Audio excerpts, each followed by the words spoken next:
Salut à tous l'équipe, j'espère que vous allez bien. Je me suis trompé les gars.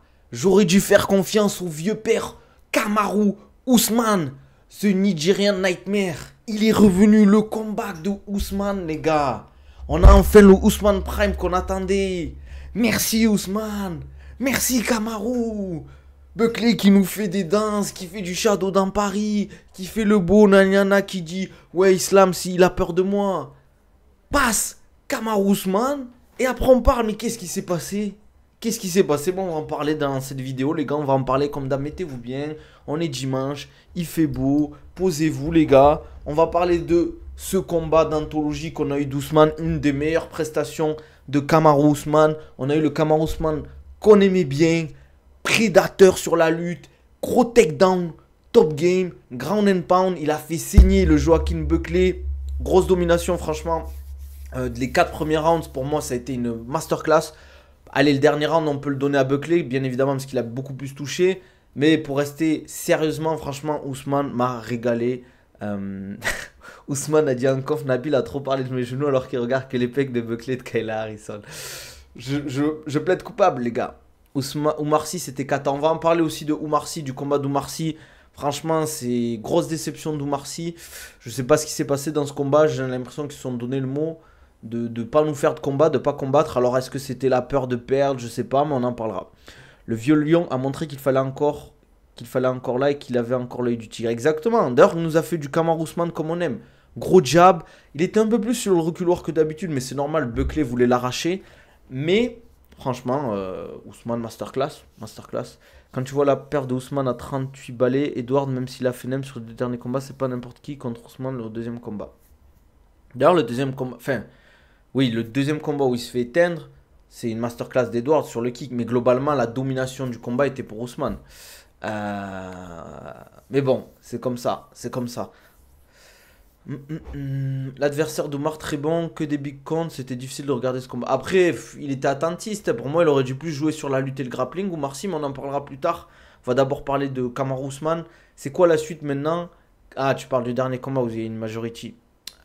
C'est quoi la suite pour Kamaru Usman? Alors, il a parlé de Islam Makhachev, il a parlé de Jack Della Maddalena. Le truc, c'est que il faut déjà qu'il y ait le combat entre Islam et Jack Della Maddalena. Ça n'a toujours pas été annoncé.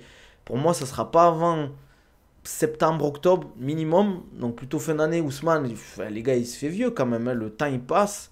Belal était chaud pour affronter Ousmane. Ousmane a dit non, next. Gary, lui, voulait affronter Belal. Donc je sais pas. Walaikum salam, Antoine. Ça vaut quoi? Ça dit quoi, mon gars? Je sais plus ce que je voulais dire. J'ai oublié un truc, les gars. Un striker sans défense de lutte minimum va avoir du mal à entrer dans le top 5 pour Buckley. Mais pour moi, il a fait un combat de merde après Buckley, les gars.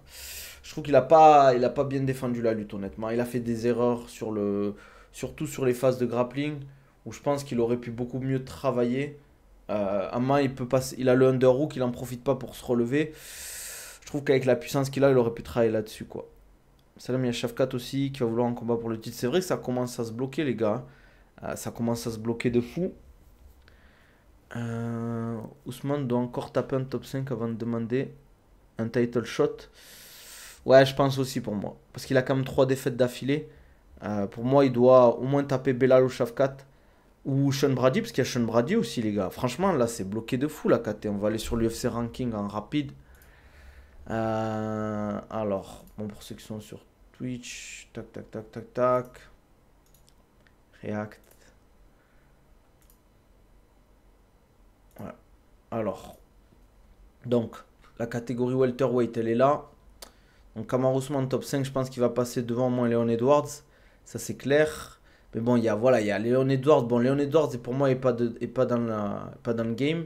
Il y a Shafkat, Sean Brady, Belal Mohamed et Islam Makhachev. Bon, Belal Mohamed, impossible qu'il ait un title shot là. Mais il y a Shafkat et Sean Brady, plus Kamaru Usman, plus Islam. Donc il y a 4 personnes qui pourraient avoir le title shot. Le problème, c'est que Sean Brady, c'est un Américain, mais ça reste un grappleur. Islam Makhachev, je pense qu'il va être prioritaire sur le title shot. Donc ça va être Islam. Purée, on m'a appelé. C'est pas grave. Ousmane n'avait aucun problème pour le mettre au sol et le maintenir. C'était trop facile pour lui. Buckley n'a pas préparé son combat. pensais qu'Ousmane était fini. J'espère quand même qu'il a préparé son combat.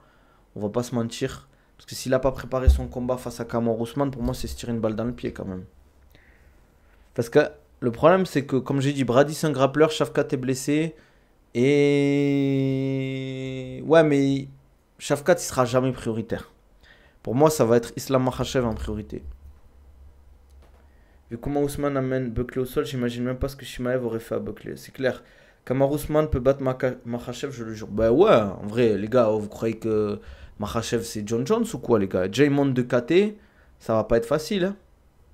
On verra. Shafkat l'est rétabli, mais il a dit revient fin d'année. Je crois pour l'UFC Abu Dhabi, il a dit qu'il était chaud. Donc ce serait octobre. C'est octobre, les gars, pas avant. Pas avant, pas avant. Bon, on verra bien. Hein. Qu'est-ce que je voulais dire? Il y a Oumar Sy, faut en parler, les gars. Faut en parler du combat d'Oumar Sy rapidement. C'était pas folichon, les gars. Je sais pas si vous l'avez regardé, mais bon, vous avez vu des replays. Mais globalement, on a eu un combat un peu soporifique, voire catastrophique. Globalement, cette carte, il y a eu quelques mises à mort, entre guillemets, mais c'était pas incroyable. Oumar Sy qui perd à la décision unanime face à Alonso Menifield, je crois qu'on dit. Franchement, je sais pas quoi dire d'Oumar Sy pour ce combat. Je sais pas ce qu'il lui a pris. Est-ce qu'il arrive à ses limites? C'est possible, c'est ça le problème en France. T'as un combattant vaincu, ça le voit comme un monstre, faut arrêter. Ben, j'en parle souvent. On surcote trop nos Français. Malheureusement. Salut Jonathan, ça va quoi? Pour moi, j'aime pas être trop dur avec les gens, mais on surcote un peu trop nos Français en général. Là, actuellement, pour moi, les deux seuls Français qui peuvent vraiment aller loin à l'UFC, c'est Nassourdine, c'est Cyril Gane. T'as vu Ousmane Ngannou et Gaethje, belle équipe. Hein. Oumar Sy était très bon, mais je sais pas, c'était pas son jour. Oumar Sy est très bon, mais je sais pas. Les gars, attention, quand on dit très bon, ça veut dire quoi pour toi, très bon? C'est ça le truc aussi. C'est ça le truc aussi, en fait. Parce que moi, je l'ai pas trouvé très bon aujourd'hui. Il est vraiment même catastrophique. Il a perdu, les gars, il a pas perdu face à un top 5, il a pas perdu face à un top 10, il a perdu vers le fond du panier du top 15. Après, j'ai pas envie d'être dur. Non, les gars, c'était décision unanime. Il y avait pas de. Pour moi, ça aurait été un vol qu'Oumar Sy gagne. On avait la sensation que Buckley pouvait éteindre Ousmane à tout moment. Ousmane a bien fait de le garder au sol. Mais en vrai, Ousmane, c'est là qu'on voit l'intelligence du champion, c'est qu'il a eu un game plan et il a mis en place. Il savait que Buckley était très dangereux debout, qu'il avait la puissance qui pouvait l'éteindre. Il s'est dit pas de problème. D'ailleurs, Ousmane, pour moi, c'est un GSP 2.0 entre guillemets. Ça veut dire qu'il est plus moderne. Même si GSP a un meilleur grappling pour moi, je trouve qu'Ousmane est un GSP 2.0. Ça veut dire qu'il applique très bien ce qu'il faut faire. Quand il faut striker, il strike. Quand il faut grappler, faire de la lutte, il le fait. Et il le fait très bien. Bon, il a encore en grappling, c'est pas un grappleur, mais c'est son physique aussi qui veut ça, c'est son style qui veut ça. Top game, je contrôle. Voilà, c'est pas un mec qui va faire des triangles, c'est pas un mec qui va caler des grosses soumissions. C'est un mec qui, s'il met des soumissions, c'est bras-tête, c'est des trucs comme ça, des trucs de top game, de lutteur, quoi. Salut frérot. Bellato a fake d'être. Attends. Salut frérot. Bellato a fake d'être KO pour toi, c'est mon débat de la journée. Je pense pas. Enfin, je sais pas, c'est possible en vrai. Hein. C'est possible. Hein. Mais c'est vrai que faire des erreurs encore comme ça, je trouve que c'est grave. Hein. Paul Craig qui met, je sais pas si vous avez vu, en gros, c'est un no contest, je crois. Qui met en gros un coup illégal. Il est sur le dos, il met un up kick. Up kick, alors que je crois qu'à ce moment-là, Bellato est à trois parties du corps au sol. Alors aux US, je vois, ça fait polémique, tout le monde demande à ce qu'il se fasse cut. Après, le truc, c'est quand tu fais un coup illégal, il faut pas regarder la suite. À ce moment, dès que le coup illégal il est fait, il faut arrêter, quoi. Oumar a pas réussi à imposer sa lutte et vu son niveau debout et les strikers qu'il y a dans la KT, il va vite se faire éteindre. Ben, pour moi, je sais pas s'il a pas réussi à imposer sa lutte ou il a vraiment voulu lutter. Je sais pas, les gars, dites-moi ce que vous en pensez. Moi, je l'ai pas trouvé exceptionnel sur sa gestion du timing au niveau de la lutte, sa pression, du cage control. Au bout d'un moment, c'est bien le cage control, mais si derrière, t'avances pas, ça veut dire que tu t'amènes pas au sol, tu mets pas de dégâts, genoux, coude de poing, etc. Ou sur les sorties, tu mets pas des dégâts, un peu comme avait fait Faresiam avec, comment il s'appelle, où il met le KO magnifique genou à Frévola. C'est dommage en fait. Si tu fais pas ce genre de choses, et je suis d'accord avec toi, Sacré. Manifield, je le trouve pas exceptionnel non plus. C'est pas. Et j'aime pas être dur avec les combattants parce que je sais que c'est dur, je sais que c'est un sport difficile et tout. Que le mec, il s'est entraîné dur. Euh, et c'est dommage, ça fait de la peine parce que c'est un Français. Moi, j'aime bien Omar Sy. C'est pas un mec qui parle pour rien, c'est un mec qui s'entraîne. C'est un mec qui fait pas la star en plus. Comment ça, Ousmane est favori face à Islam? Ouais, frère, voilà. Je pense que Omar Sy avait trop peur de perdre son zéro. C'est bien que ça te fait arriver maintenant avant d'entrer dans le top 15. Il est jeune dans la MMA, il va bosser à normal qu'Oumar Sy attend le round 2 pour tenter la mise au sol. Il n'a pas réussi à le takedown. Il avait peur des points de son adversaire, cela se voyait. Et il a strike alors que son point fort. De toute façon, il y a un chemin dans cette catégorie pour les lutteurs. Bien sûr qu'il y a un chemin.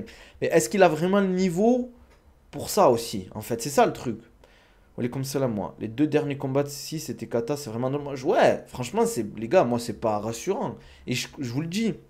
Ça, c'est un bon truc que dit Jean Silva sur TikTok, les gars.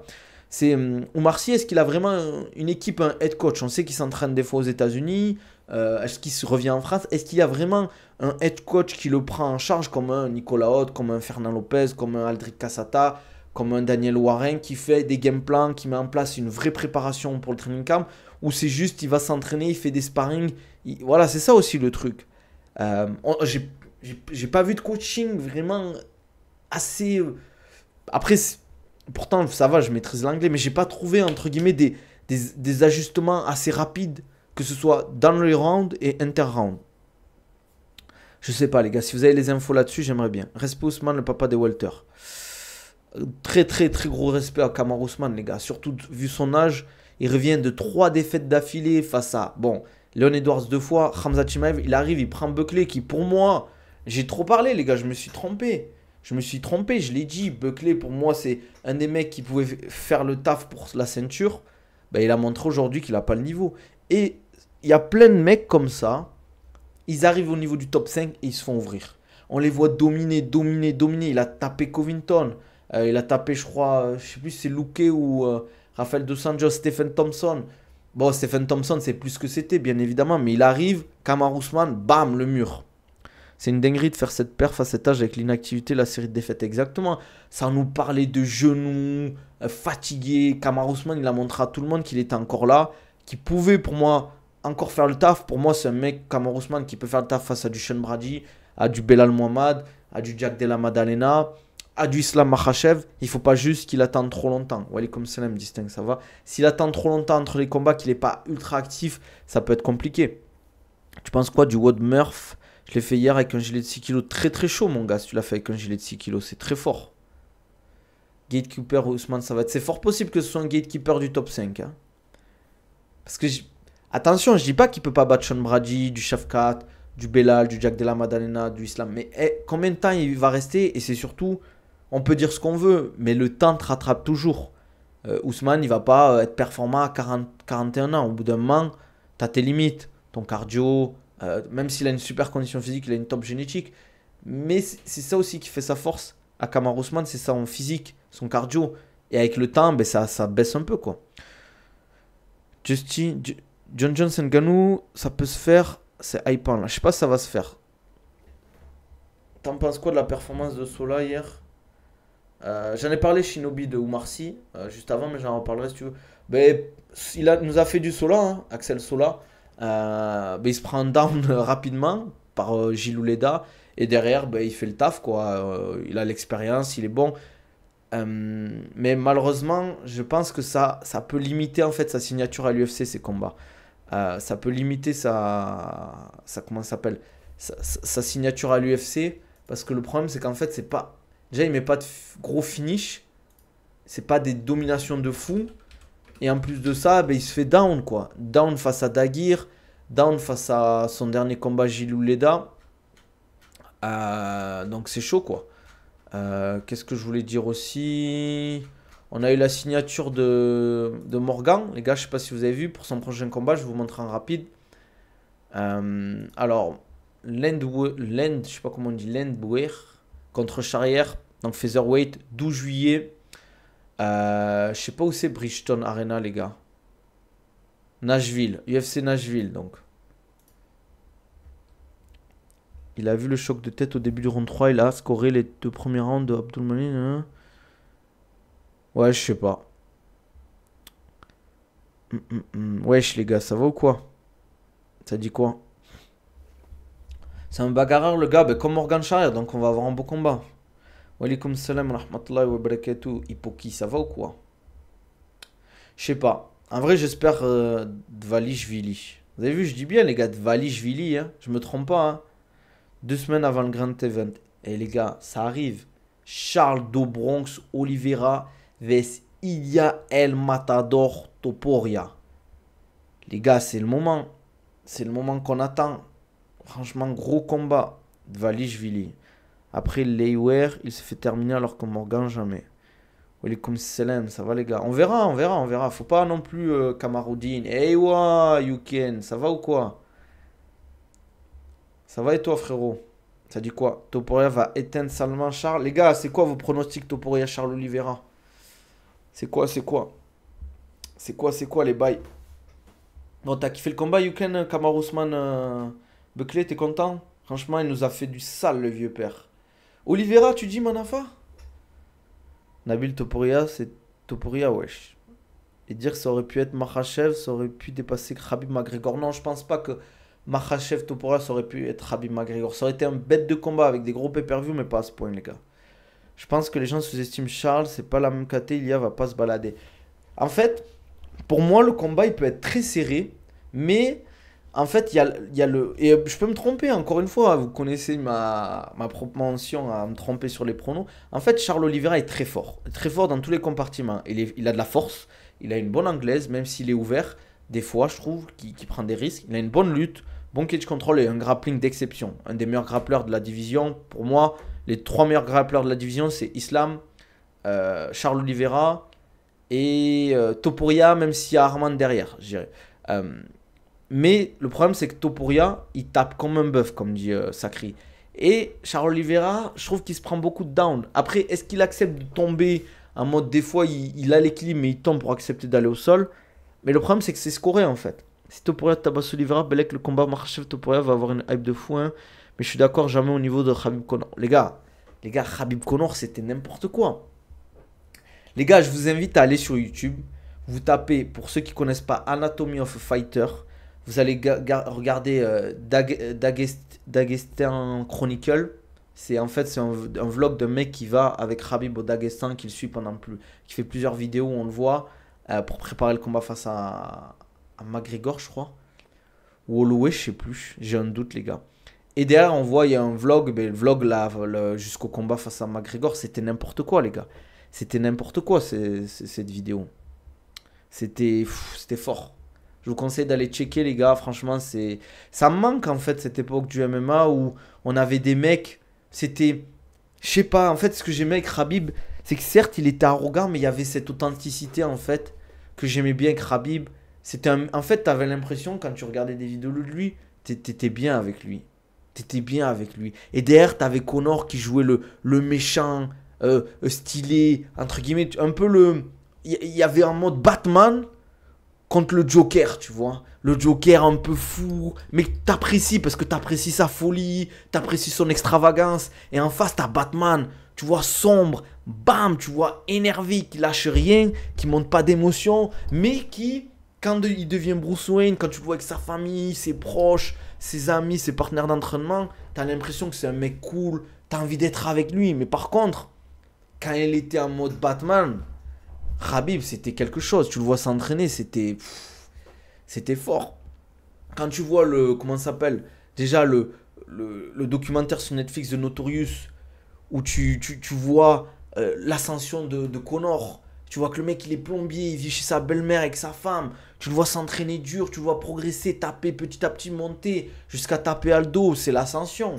C'est l'ascension. Et tu as eu ces 2 mecs qui sont arrivés. Conor qui va combattre derrière Mayweather, Khabib qui en attendant lui prend la ceinture, et le retour de Conor à l'UFC, c'était l'apothéose, les gars, c'était l'apothéose. Franchement, c'était la belle époque de l'UFC où on avait vraiment des vrais personnages qui jouaient vraiment le jeu. Khabib, ok, c'était personnel, d'accord, bien évidemment qu'il n'y avait pas de show, mais Conor, lui, il y avait le show, mais il y avait aussi ce truc en fait. Il s'est fait un peu emporter par sa folie, tu vois. Quand il dit, euh, quand il dit, tu vois, t'as un journaliste qui lui dit, ouais, comme Vincent Van Gogh, il est tombé fou de sa passion. Mais c'est un peu ça, entre guillemets. Il est allé trop loin, et il a été emporté par ça, tu vois. Ça, l'épisode du bus, la conférence de presse, c'était trop, la pesée, c'était trop. Il y avait une tension, c'était incroyable. T'étais là, tu regardais, t'as l'impression que t'étais le pote de Khabib ou le pote de Connor en fait. Tu te dis, mais à tout moment, ça va s'envoyer et toi tu vas rentrer, t'envoyer avec l'ennemi, tu vois. Il y avait les pro Connor, il y avait les pro Khabib, ça se clashait de tous les côtés. Ça disait, ouais, Khabib va se faire éteindre KO. Ça disait, ouais, Khabib va étrangler votre vieux Connor. C'était quelque chose, les gars, la belle époque. Je te jure, avec sa part en couille après derrière, sa grosse bagarre à la fin du combat. Même le combat lui-même, les gars, je sais pas si vous vous rappelez la tension. Tu te dis, mais attends, Conor à tout moment il peut éteindre Khabib. Khabib qui met une grosse pression sur Conor. Quand il fait le down à Conor, qui met le down à Conor, t'as tout le monde qui crie et tout. Le ground and pound de Conor, ou de Khabib sur Conor, c'était un truc de fou, les gars. On aurait retrouvé cette hype avec Gigi Aspinall. Je pense pas, les gars. Je pense pas. C'est pas pareil, en fait. Parce que c'était deux mondes opposés, les gars. C'était vraiment deux mondes opposés. On avait Khabib, on va dire le maître Yoda, la force tranquille qui est sortie de ses gonds. On avait derrière en face, on avait le Joker. On avait le Joker. Un fou, les gars. C'était deux mondes, Russie, Irlande, tu vois, l'Occident face à la Russie, le bloc soviétique. Quand il dit oui, Russie, 150 millions d'habitants, Irlande, 6 millions d'habitants, je vais prendre votre gars, je vais le défoncer. C'était trop. On avait Connor et c'est sorti. Let's wrestle, let's wrestle. Cette phrase, elle est sortie. Elle est devenue mythique, tu vois. Tu parles de lutte maintenant, tu dis let's wrestle, les gars. Tu penses à cette phase. Connor avec Aldo qui dit ouais, à une autre époque, je serais venu à cheval dans vos favelas quand il parlait de Aldo. Tu vois, il dit une dinguerie, les gars. Ouais, où il parle de, comme tu dis, Manafa, ou Manafa, t'as Connor qui parle de Ali Abdelaziz, qu'il traite de rat, qui lui dit, ouais, l'histoire du terrorisme. C'était. Ouais, voilà, exactement, sans même, comme tu dis, épée de bien au feu. J'ai du mal à limiter, quoi. Ouais, c'est vrai, c'est vrai. C'était trop. Les deux, ils étaient trop forts dans leur registre. On avait Connor qui faisait le show, qui cherchait la merde, tu vois, genre. Mais tu sens qu'en fait, Connor, il pouvait le faire. C'était pas en fait un énième guignol. C'était le mec qui pouvait éteindre la hype de Khabib. Et derrière Khabib, force tranquille, qui lui dit ouais, I will smash your guys, tu vois. Alhamdulillah, avec la grosse. Je sais pas comment on dit ça, les gars, c'était trop. Franchement, les gars, c'était. Plus jamais on va vivre ça, les gars. J'espère que vous avez profité. Là, je comprends pas pourquoi il n'y a toujours pas eu de film, film documentaire sur ce combat. Qu'est-ce qu'ils font l'UFC? L'UFC, moi j'aurais payé Amazon ou Netflix. Je vous donne toutes les images possibles. Faites-moi un film documentaire. C'était trop. C'était trop. Une Pachka, je sais pas comment on dit. Connor marque l'alcool, Khabib qui n'en boira jamais. C'est trop. Ah bon? J'étais pas au courant, hein. Mais c'est un vrai documentaire ou pas? Ou c'est. Ouais, voilà, c'était. Ouais, exactement. You are here for money, I'm here for legacy. C'était trop, les gars, on était tous dedans. Franchement, ceux qui ont raté ça, c'est trop. C'est trop ceux qui ont raté ça. C'était nimp. Ok, ok, je regarderai alors, je connaissais même pas. Bien vu, Yuken. Bien vu, les bons tuyaux. Hier, en interview, Aldric Cassata a dit que l'UFC a fait une offre à Virgil Hogan, lui en proposant un short notice à Abu Dhabi en juillet, mais il est blessé. Ah. C'est pas vraiment un short notice alors. C'est pas vraiment un short notice. Les pay-per-view étaient au max. Les gars, c'est trop. C'était trop. Franchement, à cette époque, les gars, on a bien vécu. Putain, Khabib, McGregor, les gars, on vivra plus jamais ça, les gars. C'est. L'UFC, ils ont pas réussi à recréer ça, en fait. Ils auraient pu faire un peu avec Topuria, Makhachev, mais Makhachev, il est trop calme. Ouais, mais c'est pas pareil. La sphère, on a eu Sean O'Malley, Merab. Est-ce que tu vois des nouveaux fighters à faire rentrer à l'UFC Paris? Non. Après, je peux me tromper, mais je vois pas actuellement qui pourrait rentrer à l'UFC Paris. C'était déjà sold out à la conférence de presse. Même les personnalités présentes, il y avait tout le monde. Ce jour, les billets valaient une fortune. Mais tout le monde voulait y aller. Tout le monde voulait y aller. Ça serait bien, ouais, un petit Shimaev Strickland pour le délire. Khabib est plus calme que Makhachev. Le problème, c'est Topuria qui n'est pas la cheville de Conor. Aboubakar Younousov, il peut. Je sais pas s'il peut aller encore à l'UFC, les gars. Les gars, et moi, les gars, Aboubakar, c'est mon frère. Hein. C'est mon frérot. Il est très très fort. Mais le problème, c'est que l'UFC, en fait, qu'est-ce qu'ils regardent? Des Aboubakar, je dis pas qu'il y en a à tous les coins de rue. Mais ils en ont d'autres profils comme ça, invaincus, agressifs. Pour moi, il faut qu'ils se développent encore un peu sur les réseaux. Après, c'est pas facile. Et peut-être il faut qu'ils tapent des grosses têtes. Et le problème, c'est que c'est dur de taper des grosses têtes, en fait, quand tu te développes. Parce qu'en fait, les grosses têtes, elles veulent pas affronter Aboubakar parce que c'est un bourbier et surtout, elles ont rien à gagner à l'affronter, en fait. Donc c'est pour ça qu'il prend un peu des mecs. Pour moi, il faut partir du RS. Il faut aller au PFL. Il faut aller au PFL, en fait. Pour moi, PFL, KSW, des trucs comme ça, tu vois. Je t'ai lu, Québécois, non? Je pensais que ouais, je t'ai lu. Enfin, bref. Je sais pas. Je suis nostalgique, les gars. Je suis nostalgique de cette UFC, du Kamaru Usman, même de l'époque. En fait, vous allez dire, je veux faire l'ancien et tout, mais même les John Jones Cormier. Je sais pas, il y avait des vraies rivalités. La dernière grosse rivalité, c'était quoi Ouais, Adesanya Pereira. Adesanya Pereira, c'était une vraie rivalité aussi, mais c'était la dernière. Et le problème, c'est que maintenant, ils sont plus dans la même caté, tu vois. On n'a plus trop ça, en fait. On n'a plus trop ça, malheureusement. C'est malheureux, mais c'est comme ça. C'est malheureux, mais c'est comme ça. Bon, les gars, aujourd'hui, j'ai pas pris ma gourde Oko, je l'ai oublié. Je bois un peu d'eau. Ah, ça fait du bien par où ça passe. Ouais, ça manque de storytelling, ça, c'est clair. De toute façon, aucun UFC a dépassé en nombre de pay-per-view le duel Khabib Conor. Ah ouais, je pensais que c'était comment il s'appelle?